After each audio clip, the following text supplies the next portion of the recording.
G'day guys, and welcome to the Online Computer Coaching Podcast with Tyson Anderson from onlinecomputercoaching.com. Big thank you for joining into the podcast today, and I'm going to talk about how to get a job in IT.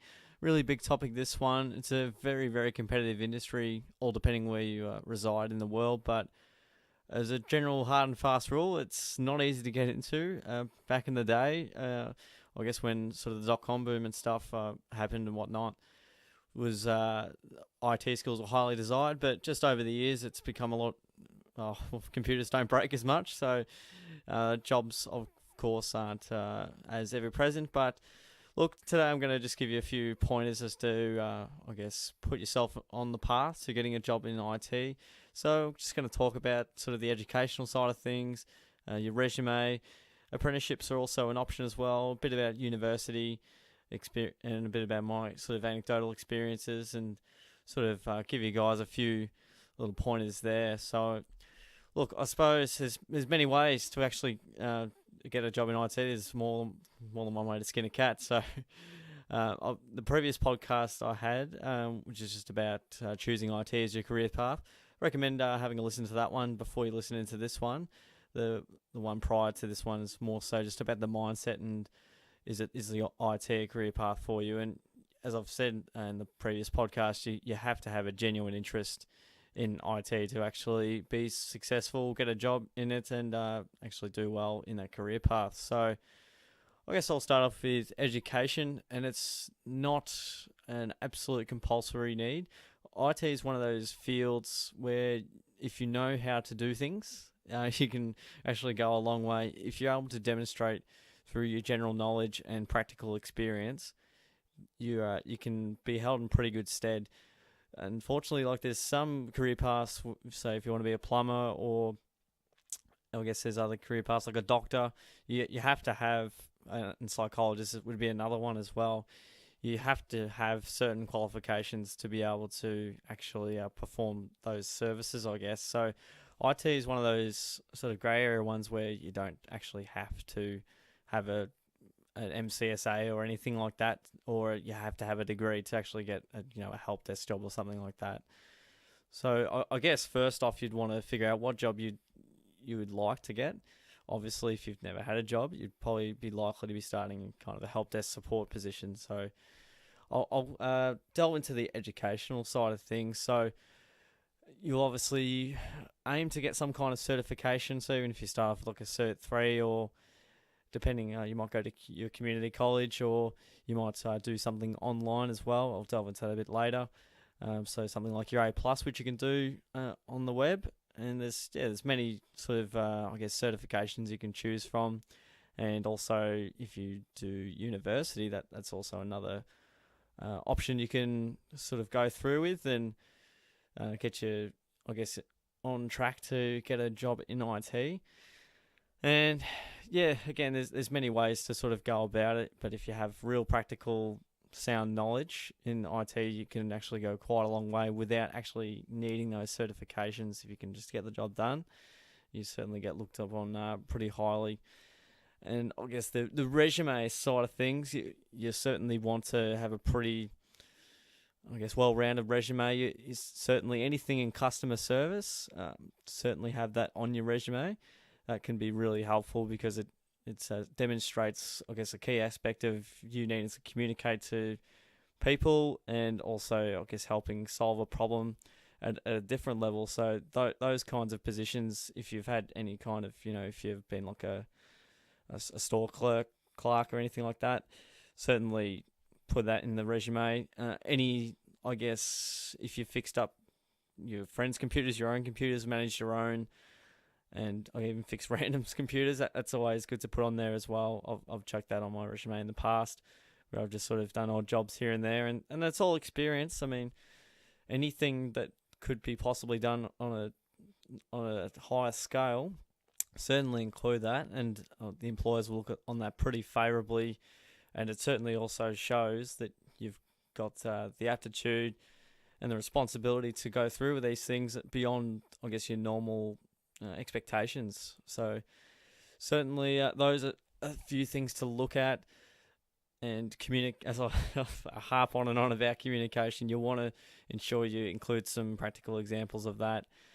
And also, there may be some universities. I know mine has like you can check there's like dedicated job help people on site at the university I went to.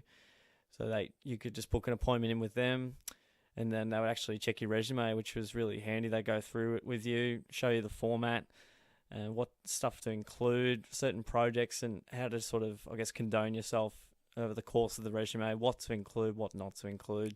So that those services are really helpful.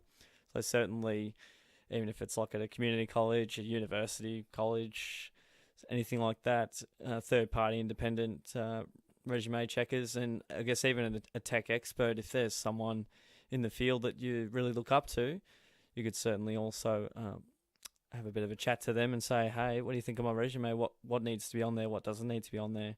And they can certainly give you a great gauge of what you need.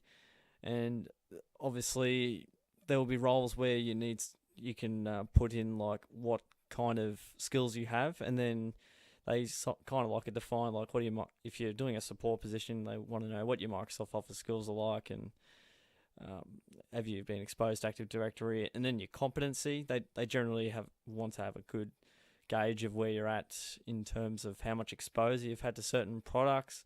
So if you've really experienced with Microsoft, you say, hey, yep, good with Microsoft, got working through this certification.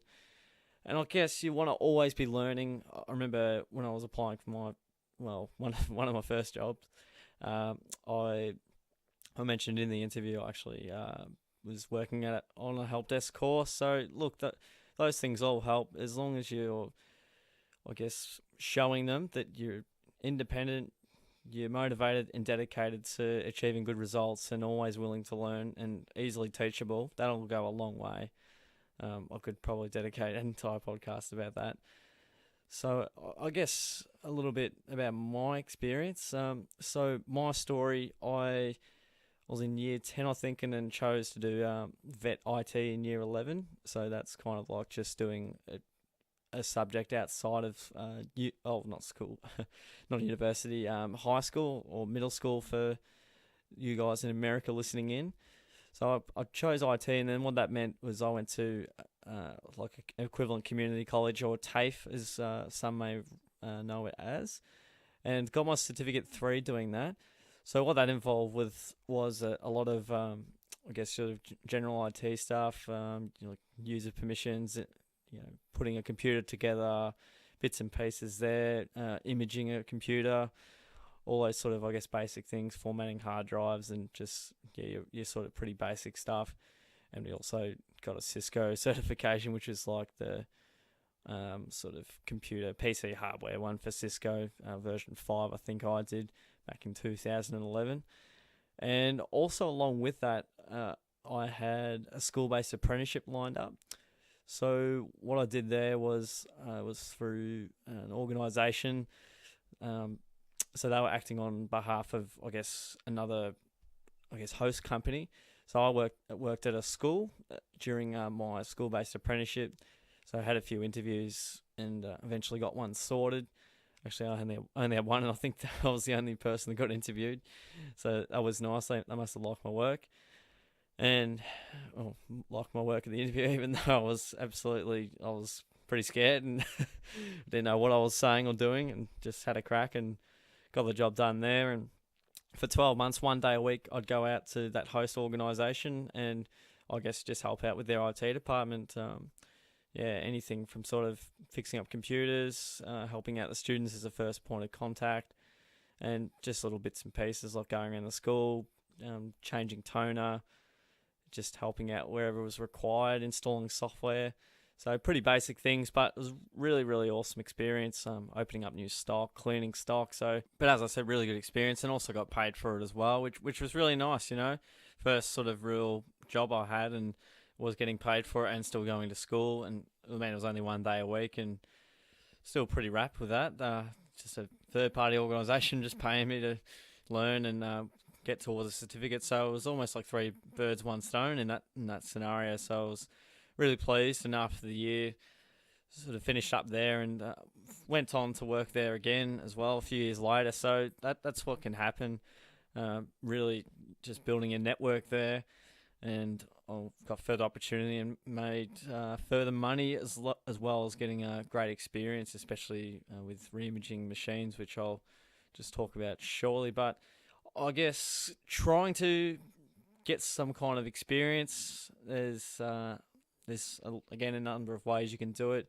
You can try and fix your own computers, manage your own network, set up a few things. If someone needs help setting up their internet, that's a really good, task for you to do and learn. It's always a little bit overwhelming at first doing anything for the first time, but once you get it done, you gain a lot of confidence out of it, and you think, "Wow, I'm a genius." It can, be a real fire starter for yourself and get on the right track. You can, help people's computers go fast. You can put solid-state drives in their machines. There's again many ways you can do it.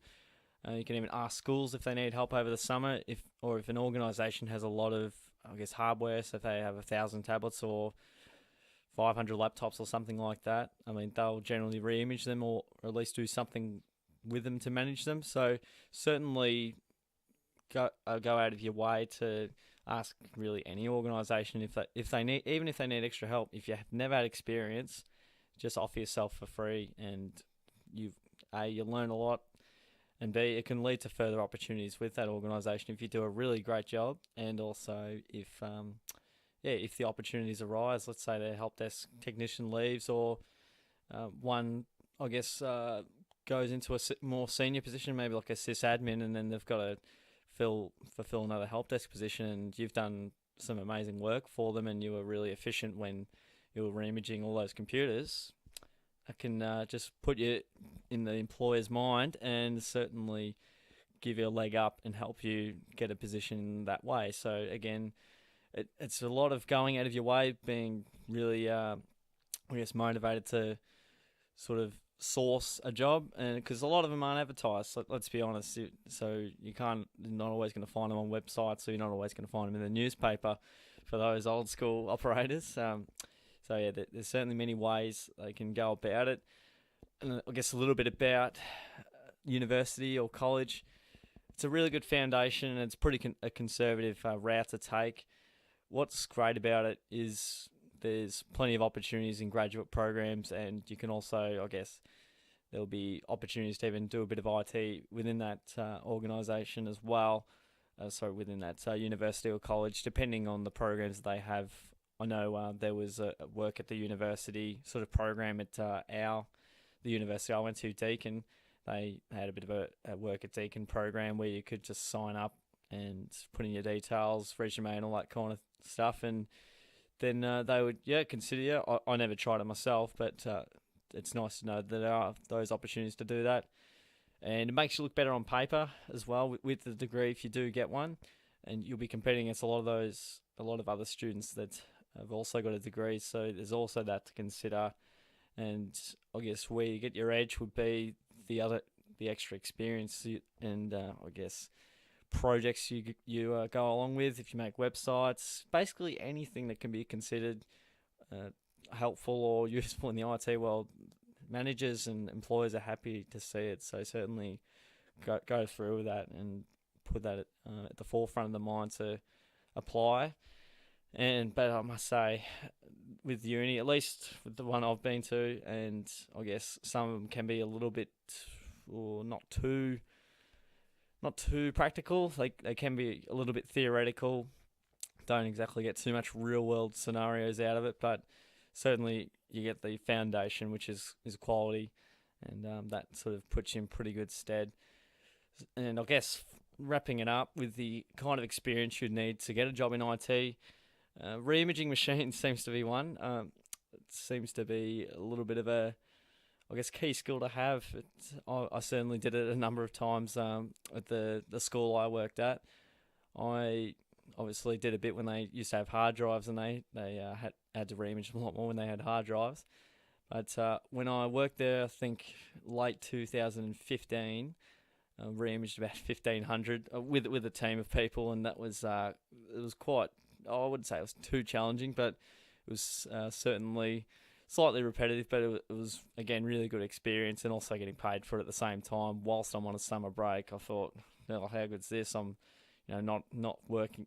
Not at school or anything like that. I'm just sort of going about my business, and hopefully this is going to get me to a really good place. And what do you know? It has. So currently full time at a clothing company, IT support. So as I would have mentioned in previous podcasts, plenty about Microsoft Office as well.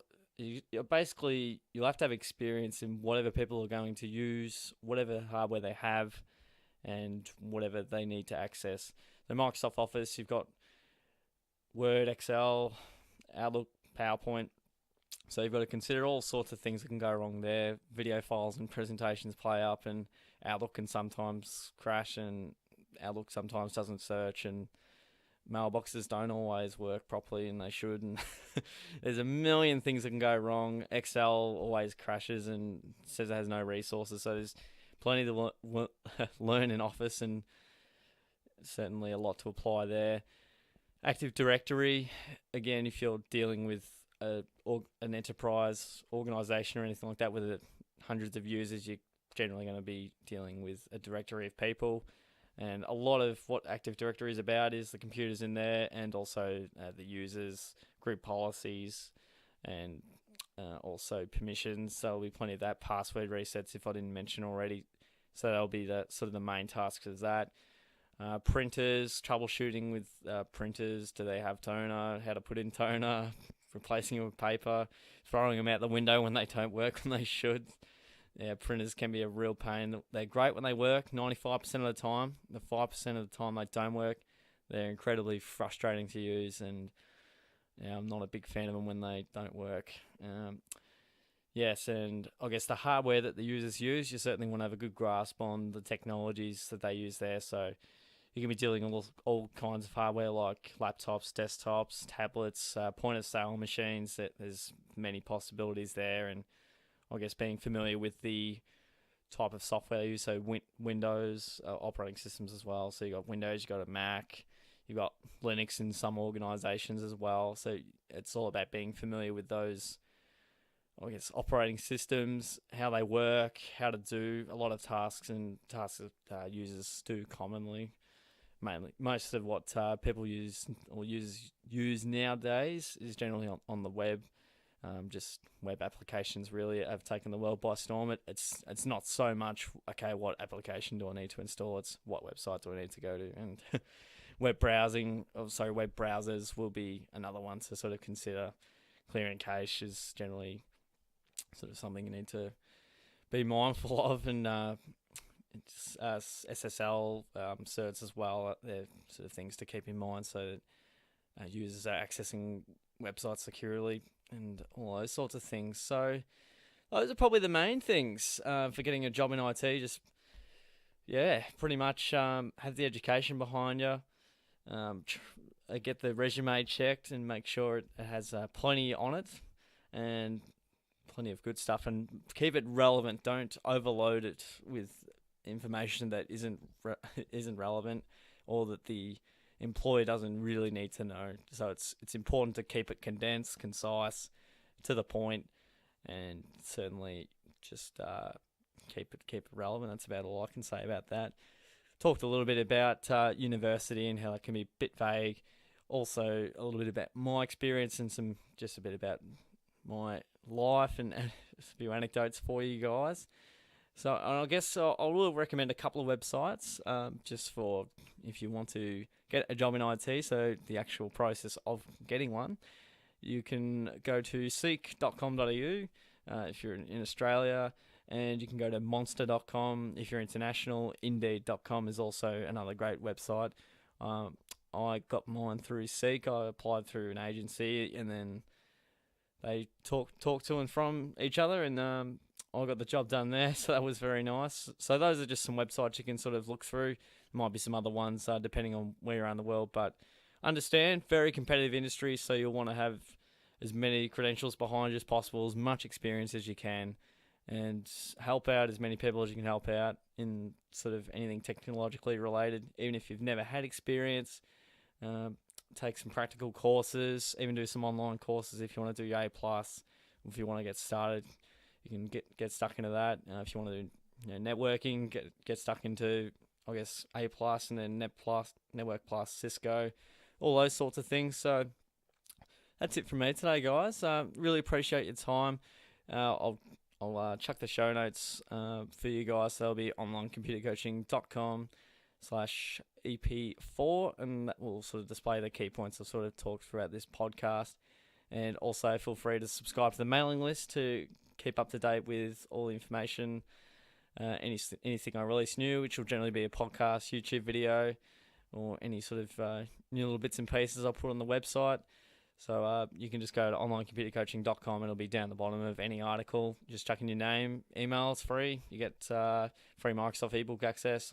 I'll check your link to get stuck into that. And once again, muchly appreciate it. Stay tuned.